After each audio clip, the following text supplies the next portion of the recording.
అయిపోతాం. దేవుడు ఆశీర్వదించి ఏం చేస్తాం? కొద్దిసేపు ప్రార్థన చేసి గమ్మునైపోతాం. కానీ పట్టాడు పట్టు యాకోబు ఏమని, ఇదిగో నేను అడిగి నువ్వు ఇస్తేనే నా ప్రార్థన నేను నేర్పించుకుంటా, లేకపోతే నేను ప్రార్థన చేస్తానే ఏముంటా దానికోసం. నేను అడిగి నువ్వు ఇచ్చిన దాకా నేనేం చేస్తాను? ప్రార్థన చేస్తూనే ఉంటాను. ఎట్టకేలకు దేవుడు ఏం చేస్తాడో తెలుసా? ఆశీర్వాదం ఇచ్చేశాడు. అందుకే ఆయన చేసిన ప్రార్థన బైబిల్లో చాలా గొప్ప ప్రార్థనగా చెప్పుకుంటాం. మరొక ఆయనను కూడా చూపిస్తాను. మరొక ఆయన ఎవరో తెలుసా? మోషే. మరొక ఆయన ఎవరంటే మోషే. నిర్గమకాండము 32వ అధ్యాయము, నిర్గమకాండం 32వ అధ్యాయంలో రాయబడిన మాటల ప్రకారం 31, 32 వచనాలు చదివితే అక్కడ రాయబడిన మాటలు నేను చదువుతున్నాను చూడండి. అప్పుడు మోషే యెహోవా యొద్దకు తిరిగి వెళ్ళి, అయ్యో, ఈ ప్రజలు గొప్ప పాపం చేసిరి, వారు బంగారు దేవతలను తమ కొరకు చేసుకునేది. అయ్యో, నీవు వారి పాపమును ఒకవేళ పరిగణించితివా? లేని ఎడలా నీవు వ్రాసిన ఈ గ్రంథంలో నుండి నా పేరు తుడిచివేయమని బ్రతిమాలుకొంచున్నాను అని. రెండు పిల్లల ఉదయకాల సమయంలో మోషే చేసిన ప్రార్థన కూడా చాలా గొప్ప ప్రార్థనగా మనము చెప్పుకోవచ్చు. మోషే చేసిన ప్రార్థన అందరూ ఏమని చేస్తాం? ప్రార్థన, నన్ను ఆశీర్వదించు, నా కుటుంబాన్ని ఆశీర్వదించు, నన్ను బలపరచు, నన్ను గొప్పవాడిని చేయి అని ప్రార్థన చేస్తాం కదా. మా అవసరాలు తీర్చు, నా అభ్యర్థులు తీర్చు అని. కానీ ఇక్కడ మోషే ఏం చేశాడంటే తను కాపాడవలసిన ప్రజల కోసం ప్రార్థన చేస్తున్నాడు. హల్లెలూయా. తాను కాపాడవలసిన ప్రజల కోసం ప్రార్థన చేస్తున్నాడు. అంటే పర్వతానికి వెళ్ళాడు, దేవుడు పిలిస్తే పర్వతానికి వెళ్ళాడు మోషే. కింద పర్వతం కింద జనాన్ని నిలబెట్టి పర్వతం మీదకి వెళ్ళాడు. కొద్ది రోజులు రాలా. వీళ్ళందరూ చూశారు, వెయిట్ చేశారు. వస్తాడేమో మమ్మల్ని అందరినీ నడిపిస్తాడేమో అని చూస్తే రాకపోయేటప్పటికి వీళ్ళు ఏమనుకున్నారంటే కొండ మీదకి వెళ్ళాడు ఈయన మోషే, తిరిగి రాలేదు, ఏ ప్రోగ్రాంలో ఏదో ఒకటి తినేసి ఉంటుంది, ఇంకా అయిపోయింది, మనకు నాయకుడు లేడు, మనకు దేవుడు లేడు, కాబట్టి మనమే ఒక దేవుడిని తయారు చేసుకున్నాం, మనమే ఒక దేవుడిని తయారు చేసుకొని ఆ దేవుడిని పూజించడానికి మొదలు పెడదాం అని చెప్పేసి అనుకుని ఏం చేశారంటే వాళ్ళ దగ్గర ఉన్నటువంటి బంగారం అంతా తీసి పోగేసి దాన్ని కరగబెట్టి దాంట్లో ఏం చేశారంటే ఒక బంగారు దూడను దాన్ని తయారు చేసుకున్నారు. దూడను తయారు చేసుకొని ఇదే ఇక్కడ నుంచి మన దేవుడు అని మొదలుపెట్టారు ప్రార్థన చేయడం. ఇదే ఇక్కడ నుంచి మన దేవుడు అని మొదలుపెట్టారు ప్రార్థన చేయడం. అయితే పిల్లరా గమనిస్తే వాళ్ళు ఎప్పుడైతే ఆయన తయారు చేస్తున్నారో ఈ లోపల మోషే పర్వతం మీదకి పోయి దేవుడితో మాట్లాడిన తర్వాత దేవుడు ఒక 10 ఆజ్ఞలు ఇచ్చాడు. ఇదిగో నేను కొన్ని 10 ఆజ్ఞలు ఇస్తున్నాను, ఇది తీసుకోబో, నీ ప్రజలకు చెప్పు, ఈ ఆజ్ఞల ప్రకారం మీరు జీవిస్తే నేను మిమ్మల్ని ఆశీర్వదిస్తాను అని చెప్పి దేవుడు ఏం చేశాడు? 10 ఆజ్ఞలు, దాని కమాండ్మెంట్స్ ఇచ్చి పంపించాడు. ఈ 10 ఆజ్ఞలు ఇచ్చి పంపించేటప్పటికి ఈ మోషే కొండ మీద నుంచి దిగి వస్తూ ఉన్నాడు. రచ్చరచ్చగా ఉంది. ఏంటయ్యా అని చూస్తే అక్కడ ఏం చేశారు తెలుసా? బంగారు దూడను తయారు చేసుకొని దానిని పూజించడం, దానికి మొక్కడం మొదలు పెట్టాడు. చూశాడు, కోపం వచ్చేసింది. ఆ కోపం వచ్చేసి గందరగోళం వచ్చేసాడు. ఆ తర్వాత ఏం జరిగిందో తెలుసా? మళ్ళీ మనసు మార్చుకున్నాడు మోషే. మనసు మార్చుకొని ఏం చేశాడు? ఇప్పుడు దేవుడు కూడా కోపం వచ్చేసింది దేవుడికి. అందుకు ప్రార్థన చేస్తున్నాడు మోషే. ఏమంటున్నాడు తెలుసా? తిరిగి మళ్ళా దేవుడు జరగబోయాడు. దేవుడా, ఇదిగో నువ్వు ఆశీర్వదిస్తానన్న మనుషులు మారిపోయారని నువ్వు మరి వాళ్ళని కష్టపెట్టుకొని వారిని నువ్వు నాశనం చేస్తావేమో, వాళ్ళు చేసిన పాపాన్ని బట్టి మరి వాళ్ళని నాశనం చేస్తావేమో మళ్ళా. కాబట్టి నువ్వు అలా చెయ్యకుండా ఆపాలి, వాళ్ళని క్షమించాలి, వాళ్ళ పాపములను నువ్వు క్షమించి వాళ్ళని వదిలిపెట్టాలి, నీ బిడ్డలుగా అంగీకరించాలి. ఒకవేళ అలా చేయకపోతే నువ్వు నన్ను ఎన్నుకున్నావు నాయకుడిగా, వాళ్ళకి నాయకుడిగా నన్ను ఎన్నుకున్నావు కాబట్టి నువ్వేం చేస్తావో తెలుసా? నన్ను కూడా నీవు నాశనం చేయి, అనగా నీ జీవ గ్రంథంలో నా పేరు కూడా తుడిచేది, నన్ను కూడా తీసుకోబో వార్త కూడా అని మొండి వారిని దిగాడు దేవుడు. ఏం చేశాడు? ఇదిగో ఆ ప్రజలకి నాయకుడిగా నన్ను పెట్టావు, ఇందులో నా తప్పు కూడా ఉండొచ్చేమో, అందుకే వారి పాపంలో నువ్వు క్షమించి నువ్వు వాళ్ళు విడిచిపెట్టావో విడిచిపెట్టు, ఒకవేళ విడిచిపెట్టదనుకో నన్ను కూడా తీసుకోపో అని ప్రార్థన చేయడం మొదలుపెట్టాడు మోషే. అలా ప్రార్థన చేయడం ఎప్పుడైతే మొదలుపెట్టాడో దేవుడు ఏం చేశాడో తెలుసా, తిరిగి మళ్ళా ఇశ్రాయేలు ప్రజల్ని క్షమించి ముందుకి నడిపించాడు. హల్లెలూయా. అందుకు మోషే చేసిన ప్రార్థన బైబిల్లో చాలా గొప్ప ప్రార్థన అంటారు. మరొక వ్యక్తిని కూడా చూపిస్తాను, మరొక వ్యక్తిని నేను చూపిస్తాను. మరొక వ్యక్తి ఎవరయ్యా అని అంటే సొలొమోను. ఈ సొలొమోను యొక్క ప్రార్థన కూడా చాలా గొప్పది అని మరి చాలామంది చెప్తారు. ఎందుకు అనేటువంటిది ఆలోచిస్తే మొదటి రాజుల గ్రంథము 1 Kings chapter 3 7-9, మొదటి రాజుల గ్రంథము 3వ అధ్యాయం 7వ వచనం నుంచి 9వ వచనం వరకు ఉన్న మాటలు మనం చూస్తే అక్కడ రాయబడిన మాటలు, నా దేవా యెహోవా, నీవు నా తండ్రి అయిన దావీదుకు బదులుగా నీ దాసుడైన నన్ను రాజుగా నియమించినావు. అయితే నేను బాలుడను, కార్యములు జరుపుటకు నాకు బుద్ధి చాలదు. నీ దాసుడైన నేను నీవు కోరుకున్న జనుల మధ్య ఉన్నాను. వారు విస్తరించి ఉన్నందున వారిని లెక్క పెట్టుటయు వారి విశాల దేశమును తనిఖీ చేయుటయు అసాధ్యమయ్యా. ఎంత గొప్పదైన నీ జనములకు న్యాయము తీర్చగలవాడు ఎవడు? కాబట్టి నేను మంచి చెడ్డలు వివేచించు నీ జనములకు న్యాయము తీర్చినట్లు నీ దాసుడైన నాకు వివేకము గల హృదయమును దయచేయుము అని ప్రార్థన చేశాడు. ఆలోచిస్తే ప్రియులారా, సాల్మన్ చేసినటువంటి ప్రార్థన కూడా చాలా గొప్ప ప్రార్థన, గ్రేట్ ప్రేయర్. ఎందుకు అని అంటే వాస్తవానికి ప్రార్థన చేస్తే ఏం చేయాలి? నాకు తెలివి నువ్వు, నాకు బుద్ధి నువ్వు, నాకు ఆస్తిపాస్తులు నువ్వు, నన్ను నిలబెట్టు, నన్ను గ్రేట్గా చేయాలన్నట్టుగా ప్రార్థన చేయాలి. కానీ ఈ సాల్మన్ ఏమని ప్రార్థన చేశారంట, అయ్యా మా నాన్న ఉన్నప్పుడు నువ్వు నన్ను బాగా బ్లెస్ చేసావు, ఆశీర్వదించావు, మరి నాకేమో వయసు చాలు, నేను చిన్నప్పుడే ఒక దేశానికి ఒక రాజ్యానికి రాజు చేశాడు దేవుడు సాల్మన్. అందుకే ఆయన సాల్మన్ ఏం చేస్తాడు చూశాడు, ఆ జనాంగాన్ని చూసి, ఓమో ఇంతమంది జనాన్ని నేను పరిపాలించాలంటే చాలా కష్టము, ఇంత పెద్ద పరిపాలన చేయాలంటే నాకు అంత వయసు లేదు, నాకంత అర్హత లేదు, నాకంత ఎక్స్పీరియన్స్ లేదు. కాబట్టి నేనేం చేయాలి? ప్రార్థన చేయాలని దేవుడి దగ్గర పోయి మాకు నుంచి ప్రార్థన చేస్తున్నాడు. అయ్యా నువ్వు నాకు ఇచ్చిన రాజ్యం చాలా పెద్ద రాజ్యం, చాలామంది జనాలు ఉన్నారు, మరి వాళ్ళని లెక్కబెట్టడానికి, వాళ్ళతో నేను మాట్లాడడానికి నాకు మాట చాలదు, నాకు తెలివి చాలదు, నాకు జ్ఞానం చాలదు, అంత బలము లేదు. అయితే నీ మాట చూపు నేను పరిపాలించాలంటే నువ్వు ఒక దీవెన ఇవ్వయా అని చెప్పేసి అడుగుతున్నాడు, ప్రార్థన చేస్తున్నాడు సాల్మన్. ఏమడిగాడో తెలుసా? మంచి చెడ్డలు వివేచించి నీ జనులకు న్యాయము తీర్చున్నట్లుగా నాకు జ్ఞానము దయచేయి ప్రభువా అని. అంటే ఇలా ప్రార్థన చేశాడు, ఏది మంచో ఏది చెడ్డో నేను తెలుసుకొని దాని ప్రకారం జీవించడానికి నాకు తెలివిని దయచేయి ప్రభువా అని ప్రార్థన చేశాడు. ఇంకేం అడగలేదు. అందుకే అలా ప్రార్థన చేశాడు. అలా ప్రార్థన చేశాడు కాబట్టి దేవుడు ఏం చేశాడు తెలుసా? సాల్మన్, వెరీ గుడ్ సాల్మన్, నువ్వు చాలా గొప్ప కోరిక కోరావు. ఆస్తిపాస్తులు అడగల, సంపదలు అడగల, రాజ్యాలు అడగల, ఏం అడగల. నన్ను అడిగింది ఏంటో తెలుసా?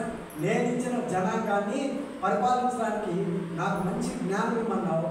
అయితే నేనేం చేస్తున్నాను తెలుసా? జ్ఞానంతో పాటు నీకు సంపద కూడా ఇస్తున్నాను అన్నాడు. హల్లెలూయా. జ్ఞానంతో పాటు ఏమి ఇచ్చాడంట? ఆస్తిపాస్తులు ఇచ్చాడు, సంపదలు ఇచ్చాడు.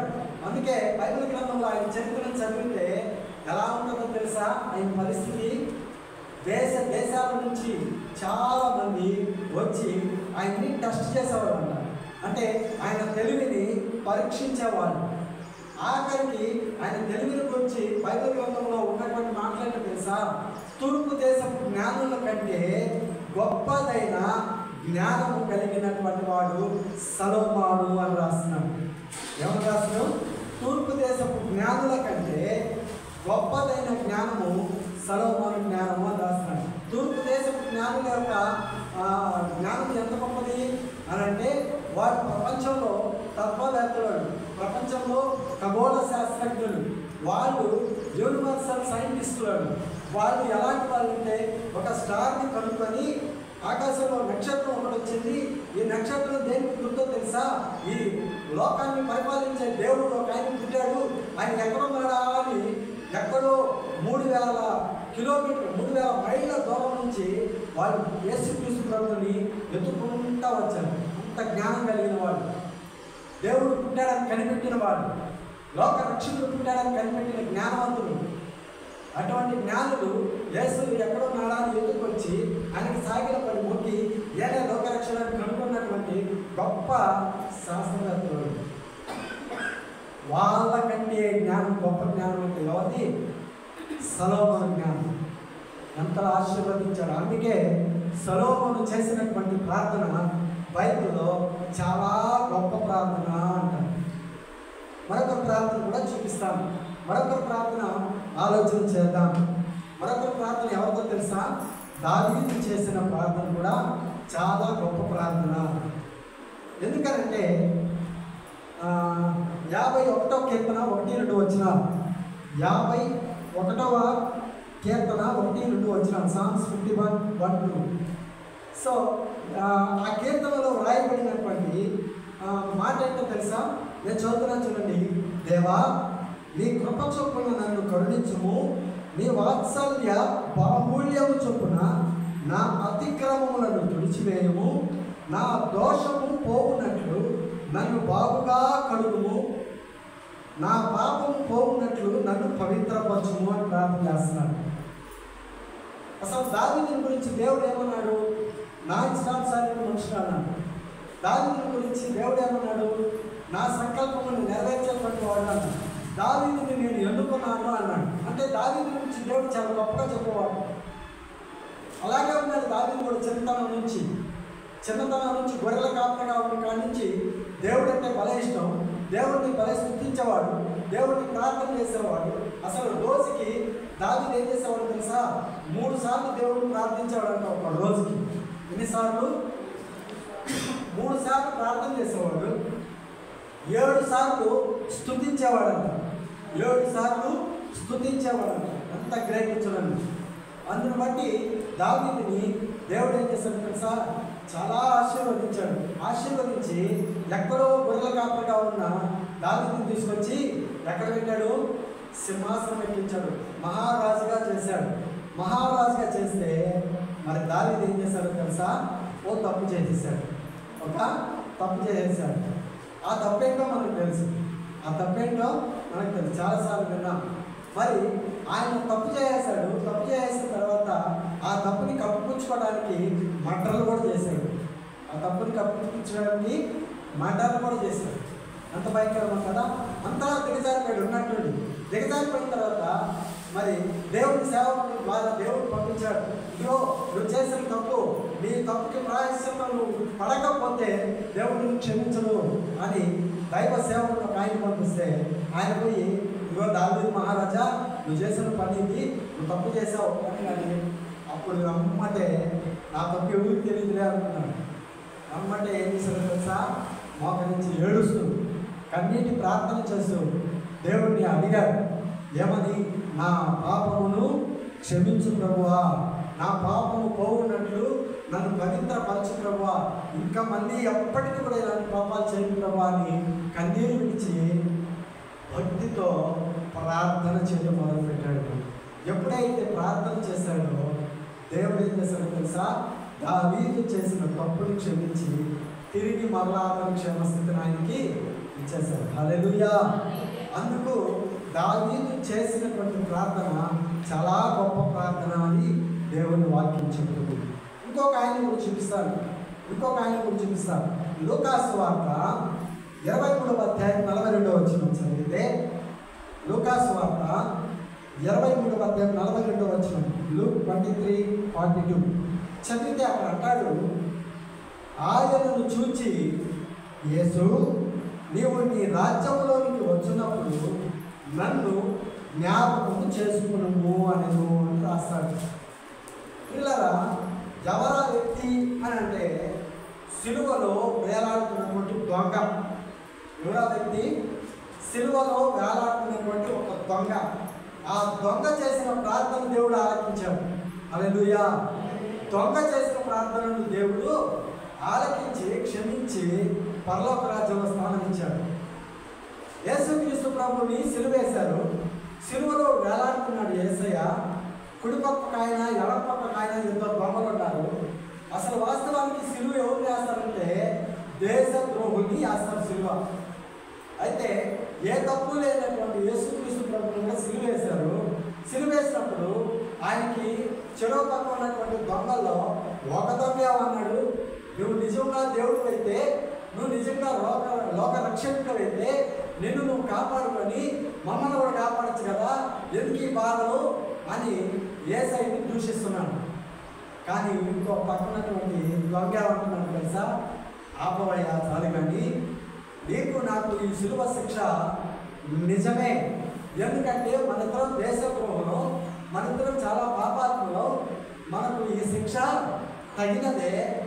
ఏ తప్పు చేయని ఆయన్ని తీసుకొచ్చి శిక్ష వేశారే, ఇది ఎంత ఘోరమయ్యా అంటూ ఆయన ఏమంటున్నాడో తెలుసా, దేవుడి ముందు ఆయన ఏమన్నాడు, తన తప్పులన్నీ ఒప్పుకున్నాడు. నిజమే, మన దేశద్రోహంలో, మన పాపాత్మలో మనకి శిక్ష తప్పదు, ఇందులో న్యాయం శిక్ష పడటం. కానీ ఆయన్ని శిక్ష వేశారు, ఆయన్ని సిలువ అప్పగించారు, ఇది ఏం న్యాయము అంటూ దేవుడిని అడుగుతున్నాడు. ఏమని అడుగుతున్నాడో తెలుసా, ఇదిగో అంటున్నాడు. ఏమంటున్నాడంటే, యేసు నీవు నీ రాజ్యంలోనికి పోయేటప్పుడు నన్ను జ్ఞాపకం చేసుకోగలవా అంటున్నాడు. అంటే ఏమని, ఇదిగో నా పాపములను క్షమించి నీ రాజ్యంలో నన్ను చేర్చుకోగలవా, నీ రాజ్యంలో సంతోషం ఉంది, సమాధానం ఉంది, ఆనందం ఉంది, అయ్యా నీ రాజ్యం చాలా పవిత్రమైనది, చాలా గొప్పది, నీ రాజ్యంలో నన్ను చేర్చుకోగలవా, నా పాపాలన్నీ క్షమించగలవా అని దేవుని సన్నిధిలో ఏం చేస్తున్నాడంట, ఆ దొంగ ప్రార్థన చేశాడు. రమ్మంటే దేవుడు ఏమన్నాడు, నేడే నువ్వు నాతో కూడా పరదేశంలో నువ్వు అన్నాడు. హల్లెలూయా. ఏమన్నాడు, నేడే నువ్వు నాతో కూడా పరదేశంలో ఉండు అన్నాడు. అంటే ఏమని, ఇదిగో నేను పరలోకానికి వెళ్తున్నాను, నాతో కూడా నేను తీసుకోబోతాను, వెళ్దామన్నా. హల్లెలూయా.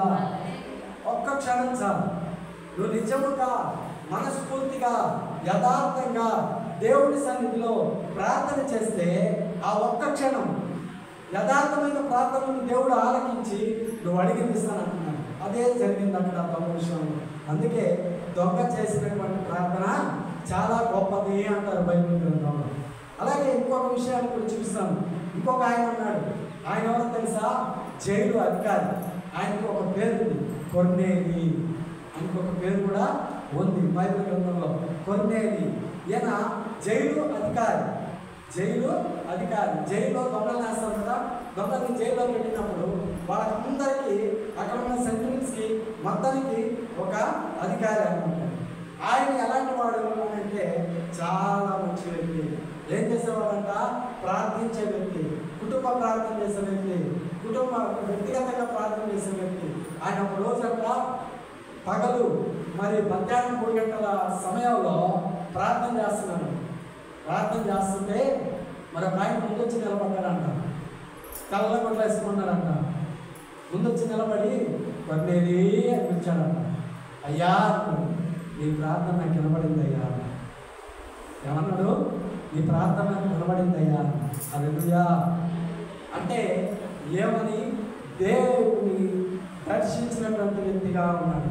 కొన్నేళ్ళు చేసిన ప్రార్థన రక్షణ ప్రార్థన.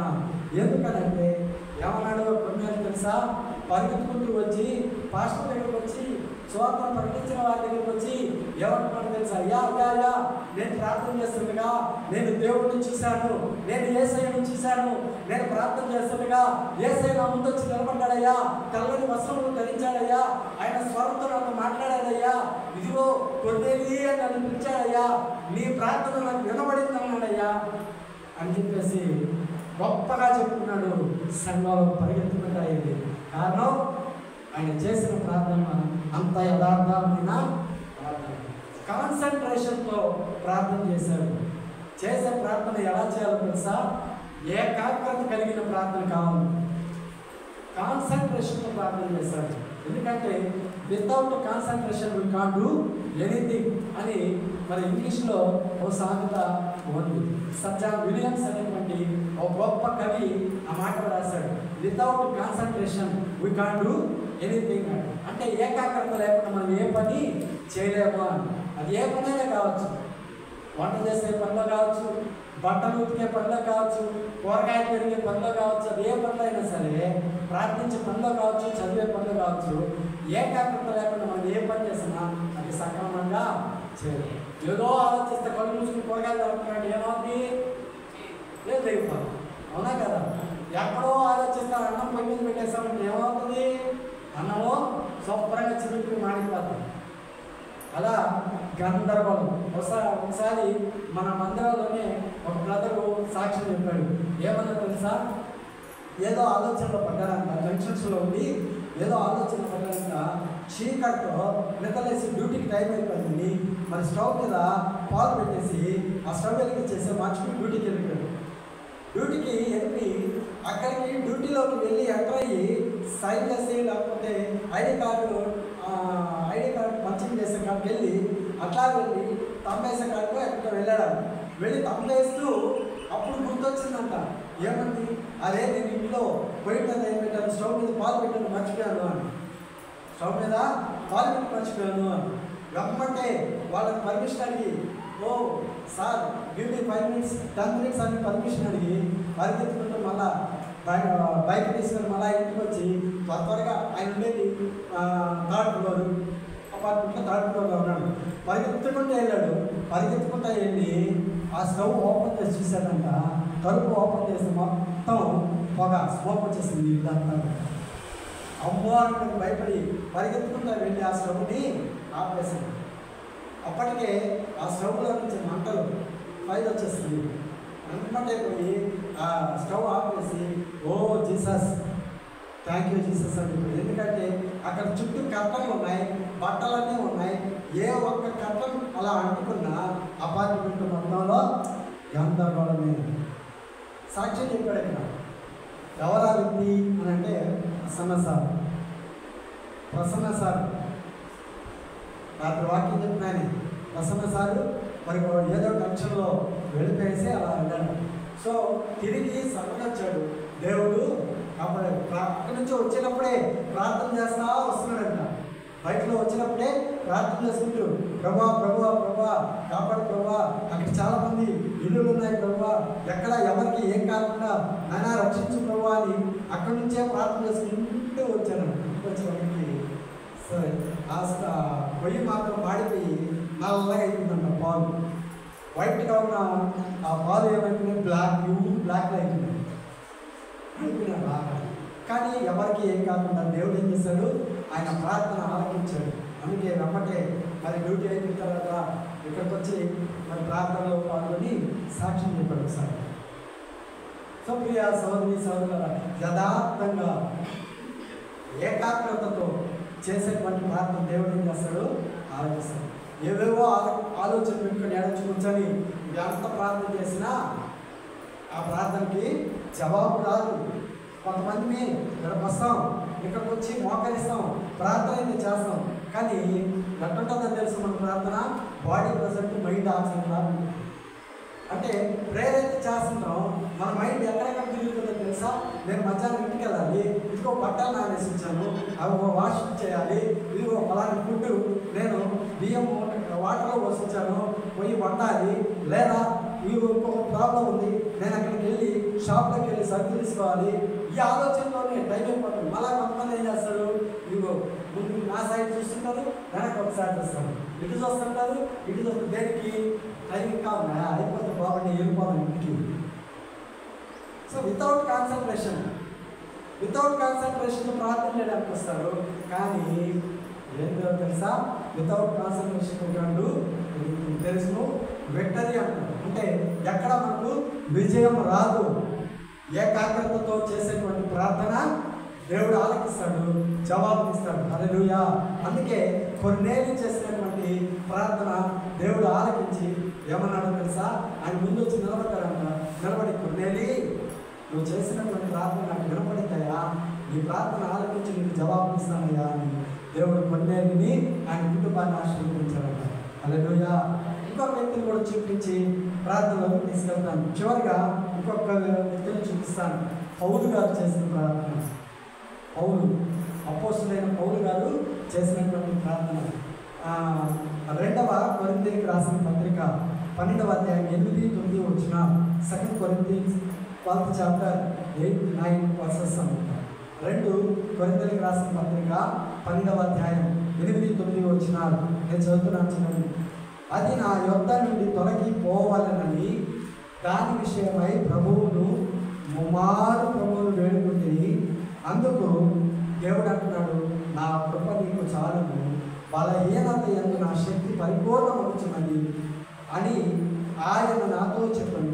కాగా క్రీస్తు శక్తి నా మీద నిలిచి నిమిత్తము విశేషంగా నా బలహీనతల యందే బహు సంతోషంగా అతిశయపరుచును అని అపోస్తులైన పౌలు గారు గొప్పగా సాక్ష్యం చెబుతున్నాడు. ఆ వచనాలలో ఏమంటున్నాడో తెలుసా? నేను బలహీనపడినప్పుడు మనం సహజంగా ఏం చేస్తామంటే, కొంత బలహీనత కలిగిందనుకో, ఏదైనా ఒక బాధ వచ్చిందనుకో, ఏమన్నా టెన్షన్స్ వచ్చాయనుకో, ఏం చేస్తామంటే వాటినే ఓవర్థింక్ చేస్తాం. ఏమని, నాకెందుకు కలిగింది ఈ ఆలోచన, నాకెందుకు వచ్చింది ఈ శ్రమ, నాకే ఎందుకు వచ్చింది ఈ రోగం, నన్నే దేవుడు ఎందుకు చేశాడు, నా కుటుంబంలోనే దేవుడు ఎందుకు పెట్టాడు అని మొత్తం ప్రపంచంలో ఉండే కష్టాలన్నీ నా మీద వచ్చి పడిపోయినాయన్నట్టుగా ఫీల్ అయిపోతాం. ఒకసారి ఆలోచించండి పిల్లరా, దేవుడు మనకు 3 పూట్ల భోజనం ఇవ్వట్లా, మంచి ఇల్లు ఇవ్వాలా, మంచి భర్తని ఇవ్వాలా, మంచి భార్యని ఇవ్వాలా, మంచి పిల్లల్ని ఇవ్వాలా, మంచి కుటుంబాన్ని ఇవ్వాలా. శోధనలు అనేవి వస్తాయి, ఎందుకంటే సాతాను కాసుకోవటాడు దేవుడి పిల్లలను చెడగొట్టాలని. సో వచ్చే కొద్దిపాటి శోధనకి మనం భయపడితే ఏం చేస్తున్నాం తెలుసా? ప్రార్థన చేయాల్సింది పోయి, అమ్మో ఉండే కష్టాలన్నీ నాకే ఉన్నాయి, ఎందుకో దేవుడు నాకే పెట్టాడు ఈ కష్టాలు. మన వెనకాల ఉన్నాడు మనం చూడం, ఒక్క పూట భోజనం లేని వాళ్ళు కూడా ఉన్నారు, వాళ్ళకంటే మనం గొప్పలం కదా. వీధి అడుక్కునే వాళ్ళు ఉన్నారు, వాళ్ళకంటే మనం గొప్పలం కదా. చిరిగిన బట్టలు వేసుకొని తిరుగుతూ ఉన్నారు, వాళ్ళకంటే మనం గొప్పలం కదా. దేవుడు మనల్ని ఆశీర్వదించాలి. ఈ ఆలోచించాం, ఏం చేస్తామంటే ఇదిగో మా ఇంట్లో ఇదే జరుగుతుంది, దేవుడు నాకెందుకు, నాకే పెట్టాడు అన్న ఆలోచన. కానీ నేను ఆలోచిస్తూ అపోస్తులైన పౌలు గారు అంటున్నారు, ఇదిగో నాకు ఎంత బలహీనత వచ్చినా నేను హ్యాపీగా దాన్ని రిసీవ్ చేసుకుంటాను. ఎందుకో తెలుసా? నాకు ఏ బలహీనత వచ్చినా, ఏ ప్రాబ్లం వచ్చినా, ఏ టెన్షన్స్ వచ్చినా నేను ప్రార్థన చేస్తే దేవుడు వాటిని నా దగ్గర నుంచి దూరం చేస్తాడు అన్న ఆలోచన కలిగి ప్రార్థనలో ఉంటున్నాడు. హల్లెలూయా. అందుకు అపోస్తులైన పౌలు గారు చేసేటువంటి ప్రార్థన బైబిల్ గ్రంథంలో చాలా గొప్ప ప్రార్థన. ఇప్పుడు చెప్పండి, లాస్ట్గా ఒక ప్రశ్న అడుగుతాను. 7 మందిని చూపించాను. మొదటి వ్యక్తి యాకోబు చేసిన ప్రార్థన, గొప్ప ప్రార్థన. రెండవది ఇశ్రాయేలు ప్రజల కోసం మోషే చేసిన ప్రార్థన, చాలా గ్రేట్ అని అనుకున్నాం. మూడవది జ్ఞానం కోసం సొలొమోను చేసిన ప్రార్థన, చాలా గొప్ప ప్రార్థన అని విన్నాం. ఓకే. 4వది పాపపు క్షమించమని దావీదు చేసినటువంటి ప్రార్థన, చాలా గొప్ప ప్రార్థన అని విన్నాం. 5వది పరలోక రాజ్యంలో స్థానం కోసం ఎన్నో తప్పులు చేసిన దొంగ చేసిన ప్రార్థన, చాలా గొప్పది అని విన్నాం. 6వది జైలు అధికారి అయినటువంటి కొర్నేలి ఏకాగ్రతతో చేసిన ప్రార్థన, చాలా గొప్పది అని విన్నాం. చివరిగా పౌలు గారు చేసినటువంటి ప్రార్థన, నాకు ఎప్పుడు బలహీనత కలిగినా నేను యేసయ్యకి ప్రార్థన చేస్తే ఆ బలహీనతను, ఆ వీక్నెస్ అన్నీ తీసివేసి నాకు స్ట్రెంగ్త్ ఇచ్చేటువంటి గొప్ప దేవుడు యేసుక్రీస్తు ప్రభు అని ఆయన చేసిన ప్రార్థన చాలా గొప్పది అని విన్నాం. ఇప్పుడు ఒక ప్రశ్న, what about our and your prayer? నా ప్రార్థన సందర్భంకి వస్తే మనం చేసే ప్రార్థన దేవుడు ఆలకిస్తున్నాడా? మనం ప్రార్థన చేస్తే దేవుడు జవాబు ఇస్తున్నాడా? లేకపోతే ఇంకా మనం చేస్తూనే ఉన్న ప్రార్థన ఇంకా వెనక్కి నెట్టేస్తున్నాడా? ఒకవేళ మనం చేసిన ప్రార్థన దేవుడు ఇంకా ఆలకించి మనకు ఆన్సర్ ఇవ్వకపోతే మిస్టేక్ ఏమవుతుంది? దేవుడిదా? కానే కాదు. అవర్ మిస్టేక్, మన మిస్టేక్ కాదు. ఎందుకంటే దేవుని దృష్టిలో మనం ఏదో దేవుని దృష్టిలో మనం ఏదో మనకు తెలియకుండానే ఏదో తప్పు చేస్తాం. అందుకే దేవుడు ఏం చేస్తున్నాడు, నువ్వు నేను చేసే ప్రార్థన ఆలోచించట్లా, వెనక్కి నడుపుతున్నాడు.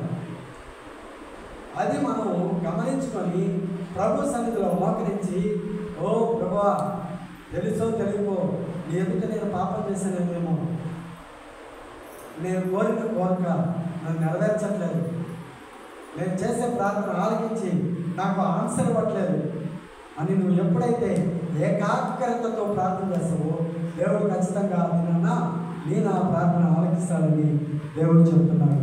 దేవుడి మాటను దీవించి ఆశీర్వదించిన కాక ప్రార్థన చేద్దామా? ప్రార్థన చేద్దాం. మోషే ప్రార్థించగా మన్నాను కురిపించితివి, మోషే ప్రార్థించగా మన్నాను కురిపించితివి, యెహోషువ ప్రార్థించగా సూర్య చంద్రుల నాపితివి, యెహోషువ ప్రార్థించగా సూర్య చంద్రుల నాపితివి, యెహోవా నీ నామము ఎంతో బలమైనది, ఎంతో బలమైనది, ఎంతో బలమైనది, యెహోవా నీ నామము. అలాగే కలుగుతున్నాం. ఈ ఉదయకాల సమయంలో ప్రార్థించేద్దాం. దేవాది దేవుడు నీతో నాతో మాట్లాడిన శ్రేష్టమైన మాటలను బట్టి ప్రభువుని స్తుతించి ప్రార్థన చేద్దాం. దేవుడు మనల్ని హెచ్చరించాడు. యాకోబు చేసిన పట్టుదల కలిగిన ప్రార్థన నీవు చేస్తే దేవుడు నీ ప్రార్థన ఆలకించి జవాబునిస్తానంటున్నాడు. దావీదు వలె పాపములను ఒప్పుకొని ప్రార్థన చేస్తే దేవుడు నా ప్రార్థనను ఆలకించి అంగీకరిస్తానంటున్నాడు. మోషే వలె ఇతరుల కొరకు ప్రార్థన చేయగలిగితే దేవుడు నా ప్రార్థన ఆలకించి జవాబునిస్తానంటున్నాడు. కొర్నేలి వలె ఏకాగ్రత కలిగి ప్రార్థన చేస్తే అట్టి ప్రార్థన దేవుడు ఆలకిస్తానంటున్నాడు. జైలు అధికారి వలె నీవు ప్రార్థన చేస్తావా? రక్షణ పొందినట్లు పరలోక రాజ్యం కొరకు ఆనాడు దొంగ చేసినట్లుగా పశ్చాత్తాపంతో ప్రార్థన చేస్తే అట్టి ప్రార్థన దేవుడు ఆలకిస్తానంటున్నాడు. ఎప్పుడు బలహీనపడినా కృంగిపోక భయపడక ధైర్యంతో యేసుక్రీస్తు ప్రభువు నాకు ఉన్నాడు, నేను ప్రార్థన చేస్తే నాకు కలిగే ప్రతి బలహీనతను తీసివేస్తాడు అని ధైర్యం కలిగి ప్రార్థన చేస్తే దేవుడు ప్రార్థన ఆలకిస్తానంటున్నాడు. అట్టి ప్రార్థన మనం కూడా చేయడానికి ప్రయత్నించుకుందాం. మరి సమయంలో ప్రార్థన చేయడానికి మనము సిద్ధపడదాం. విత్తబడిన వాక్యం కొరకు ఎవరన్నా ఒకరు ప్రార్థించమని ప్రభు పేరుగా మనం చేస్తున్నారు. ಪ್ರೀತಿಯ ಸ್ವರೂಪನಾದ ಪರಲೋಕ ತಂದೆಯಾದ ದೇವರೇ ಸ್ತೋತ್ರ. ಅಪ್ಪ, ಈ ಸಮಯದಲ್ಲಿ ನಾವೆಲ್ಲರೂ ನಮ್ಮನ್ನು ಉಪವಾಸದಿಂದ ನಿನ್ನ ಸನ್ನಿಧಿಗೆ ನಮ್ಮನ್ನು ನಾವು ತಂಗಿಸಿಕೊಂಡು ಬಂದಿರುವುದಕ್ಕಾಗಿ ಸ್ತೋತ್ರ. ಅಪ್ಪ, ನಿನ್ನ ಒಂದು ಹೌದು ಸ್ವಾಮಿ, ದಾಸನ ಮೂಲಕ ವಾಕ್ಯಗಳನ್ನು ದಿವ್ಯಪಡಿಸಿರುವುದಕ್ಕಾಗಿ ಸ್ತೋತ್ರ. ಅಪ್ಪ, ವಾಕ್ಯದ ಮೂಲಕ ಹೌದು ಸ್ವಾಮಿ, ನಮ್ಮ ಪ್ರಾರ್ಥನೆ ಹೇಗಿರಬೇಕು, ನಮ್ಮ ಪ್ರಾರ್ಥನೆಯಲ್ಲಿ ಎಷ್ಟು ಏಕಾಗ್ರತೆ ಇರಬೇಕು ಅಪ್ಪ, ನಾವು ಯಾವುದಕ್ಕೋಸ್ಕರ ಪ್ರಾರ್ಥನೆ ಮಾಡಬೇಕು ಸ್ವಾಮಿ, ನಮ್ಮ ಪಾಪ ದೋಷಗಳನ್ನು ತೊಳೆದುಕೊಳ್ಳುವಂತೆ ಹೌದು ಸ್ವಾಮಿ, ನಿನ್ನ ಒಂದು ರಾಜ್ಯದಲ್ಲಿ ಹೌದು ಸ್ವಾಮಿ ನಾವು ಒಂದು ಜಾಗವನ್ನು ಕೇಳುವಂತೆ ಅಪ್ಪ, ಒಂದು ಏಕಾಗ್ರತೆಯಿಂದ ಹೌದು ಸ್ವಾಮಿ ಅಪ್ಪ ಎಲ್ಲ ಒಂದು ಬಲಹೀನತೆ ಸಮಯದಲ್ಲಿ ಅಪ್ಪ ಬಲಕ್ಕಾಗಿ ಪ್ರಾರ್ಥಿಸುವಂತೆ ಹೌದು ಸ್ವಾಮಿ ಪ್ರತಿ ವಿಷಯದಲ್ಲಿ ನಿನ್ನನ್ನೇ ನೋಡುವವರಾಗಿ ನಾವು ಪ್ರಾರ್ಥಿಸುವಂತೆ ಹೌದು ಸ್ವಾಮಿ ನಿನ್ನ ವಾಕ್ಯದ ಮೂಲಕ ನಮಗೆ ಒಂದು ಜ್ಞಾನವನ್ನು ಕೊಟ್ಟಿರುವುದಕ್ಕಾಗಿ ಸ್ತೋತ್ರ. ಹೌದು ಸ್ವಾಮಿ ನಿನ್ನ ಪರಿಶುದ್ಧಾತ್ಮನ ಮೂಲಕ ನಮಗೆ ದಿನ ದಿನ ಹೌದು ಸ್ವಾಮಿ ನಿನ್ನ ಆತ್ಮೀಯ ಜೀವನದಲ್ಲಿ ಅಪ್ಪ ನಮ್ಮ ಆತ್ಮೀಯ ಜೀವನದಲ್ಲಿ ನಮಗೆ ಒಂದು ಬೆಳವಣಿಗೆ ಕೊಡ್ತಾ ಇರುವುದಕ್ಕಾಗಿ ಸ್ತೋತ್ರ ಅಪ್ಪ. ಆತ್ಮೀಯ ಒಂದು ರೊಟ್ಟಿಗಾಗಿ ಸ್ತೋತ್ರ. ಹೌದು ಸ್ವಾಮಿ ನಮ್ಮನ್ನು ಇನ್ನೂ ಹೆಚ್ಚಾಗಿ ಅಪ್ಪ ನಿನ್ನ ಒಂದು ವಿವೇಕವನ್ನು ಕೊಡು ಸ್ವಾಮಿ, ನಿನ್ನ ಜ್ಞಾನದ ತಿಳುವಳಿಕೆ ಹೌದು ಸ್ವಾಮಿ ನಿನ್ನ ಒಂದು ದಾರಿಯಲ್ಲಿ ನಡೆಸುವಂತೆ ಕೃಪೆ ಕೊಡು ಸ್ವಾಮಿ. ನಮ್ಮ ಪಾಪ ದೋಷಗಳನ್ನೆಲ್ಲ ಸಂಪೂರ್ಣವಾಗಿ ತೊಳೆ ಸ್ವಾಮಿ ಅಪ್ಪ. ನಾವು ಪ್ರಾರ್ಥನೆ ಮಾಡುವಾಗ ನಮಗೆ ಯಾಕೆ ಉತ್ತರ ಬರ್ತಾ ಇಲ್ಲ ಅಂತ ಗೋಳಾಡುವಾಗ ಅಪ್ಪ ನಮ್ಮಲ್ಲಿರುವ ದೋಷಗಳನ್ನು ನಮ್ಮಲ್ಲಿರುವ ಒಂದು ನಿನಗಿಷ್ಟವಿಲ್ಲದ ಕಾರ್ಯಗಳನ್ನು ನಮಗೆ ತಿಳಿಯಪಡಿಸುತ್ತದೆ ಹೌದು ಸ್ವಾಮಿ. ನಿನಗೆ ಇಷ್ಟ ಆಗುವಂತೆ ಹೇಗೆ ಹೌದು ಸ್ವಾಮಿ ನಾವು ಬೇರೆಯವರಿಗೋಸ್ಕರ ಅಪ್ಪ ನಾವು ಸೆಲ್ಫಿಶ್ ಆಗಿ ನಮಗೋಸ್ಕರವೇ ನಾವು ಪ್ರಾರ್ಥನೆ ಮಾಡಿದಂತೆ ಅಪ್ಪ ಮೋಶೆ ಹೇಗೆ ಆ ಒಂದು ಜನಾಂಗಕ್ಕಾಗಿ ಪ್ರಾರ್ಥನೆ ಮಾಡಿದ್ನೋ, ಎಂಥ ಒಂದು ದೊಡ್ಡದ ಒಂದು ಸಂಕಲ್ಪವನ್ನು ಮಾಡಿದ್ನೋ ಅಪ್ಪ. ನಿನ್ನ ಒಂದು ಇವರನ್ನು ನೀನು ಕ್ಷಮಿಸಿಲ್ಲ ಅಂದರೆ ನನ್ನನ್ನು ಕೂಡ ನೀನು ಜೀವದಾರ ಒಂದು ಪಟ್ಟಿಯಿಂದ ನನ್ನ ಹೆಸರನ್ನು ತೆಗೆಯಂತ ಹೇಗೆ ಒಂದು ದೊಡ್ಡ ಮನಸ್ಸನ್ನು ಕೇಳಿ ಹೌದು ಸ್ವಾಮಿ ಪ್ರಾರ್ಥಿಸಿದಾಗ ನೀನು ಅವನ ಪ್ರಾರ್ಥನೆಯನ್ನು ಕೇಳಿ ಅಪ್ಪ ಆ ಜನರನ್ನು ಕ್ಷಮಿಸಿದೆ ಸ್ವಾಮಿ ಅಪ್ಪ. ಹೌದು ಸ್ವಾಮಿ ಹೌದು ನಾವು ಪ್ರಾರ್ಥನೆ ಮಾಡುವಾಗ ಕೂಡ ನಾವು ಬೇರೆಯವರಿಗೋಸ್ಕರ ಪ್ರಾರ್ಥನೆ ಮಾಡುವಾಗ ಅವರ ಒಂದು ಪಾಪಗಳನ್ನು ಲೋಪದೋಷಗಳನ್ನು ಕ್ಷಮಿಸು ಸ್ವಾಮಿ ಅಪ್ಪ. ಒಂದು ಸದುತ್ತರವನ್ನು ದಯಪಾಲಿಸು. ಪ್ರಾರ್ಥನೆಗೆ ಬೇಕಾಗಿರುವ ಒಂದು ಹೌದು ಸ್ವಾಮಿ ಇದುವೇ ಒಂದು ಪ್ರಾರ್ಥನಾ ಆತ್ಮವನ್ನು ಕೊಡು ಸ್ವಾಮಿ. ಪ್ರಾರ್ಥನೆ ಹೇಗೆ ಮಾಡಬೇಕು ಅಪ್ಪ ನಮ್ಗೆ ಗೊತ್ತಿದ್ದಾಗ ಪರಿಶುದ್ಧಾತ್ಮನೇ ನಿಮಗೆ ತಿಳಿಯಲ್ಪಡಿಸ್ತಾನೆ ಪ್ರಾರ್ಥನೆ ಹೇಗೆ ಮಾಡಬೇಕನ್ನೋದನ್ನು ಹೇಳಿದೆ. ನಿನ್ನ ವಾಕ್ಯ ಹೇಳುವುದಾಗಿದೆ ಅಪ್ಪ. ನಿನ್ನ ಪರಿಶುದ್ಧಾತ್ಮನ ಮೂಲಕ ನಾವು ನಿನಗೆ ಪ್ರಾರ್ಥನೆ ಮುಟ್ಟುವ ಹಾಗೆ